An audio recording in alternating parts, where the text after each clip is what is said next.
So I've been asked to provide a bit of help on one of the exercises from Corbett Maths relating to video 25, and it's angles in parallel lines.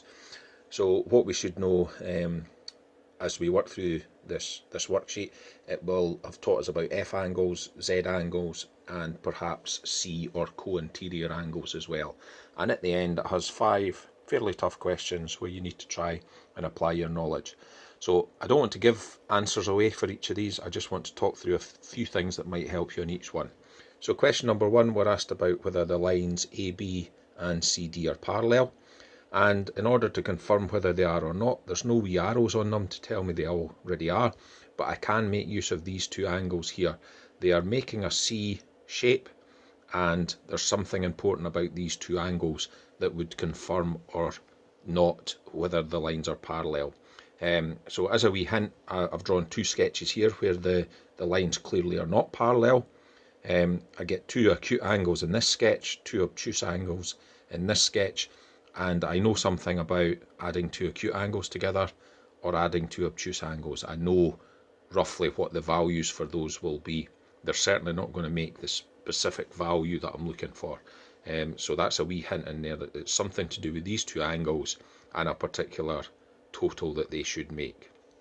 In question number 2, I'm asked to find the missing angle, so I want this angle X here. I can't do it just by looking at it. This 40 degrees, I mean there's no right angle here or anything confirmed, so I can't do that. But what I do see in the sketch are 2 parallel lines, which would allow me to look for Z angles perhaps. I can see a Z angle there, and I also have an isosceles triangle. These 2 dashes here just telling me that the triangle is isosceles. So I know something about these 2 angles up here, and if I just start putting values in, that, you know, it will eventually lead me to X. So making use of my isosceles triangle rule and my F and Z angle rules, I should be able to find my way to X. Question number 3, again, find X. I'm looking at the sketch, it's got parallel lines. I can maybe look for F and Z angles again. So this 5x minus 10, that just represents a value for this angle, and I think I'll just give you a wee hint here. There's an F shape there, so if that's 5x minus 10, this angle in here would be 5x minus 10 also.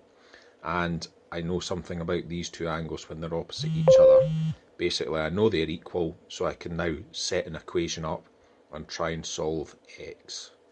In question number 4, very similar, relates to question number 1.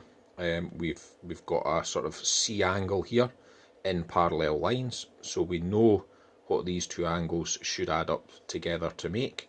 So I could set an equation up where x plus 22 plus 2x minus 13 needs to make a particular value. And then in question 5, Matilda is proving that the angles in a triangle add up to 180.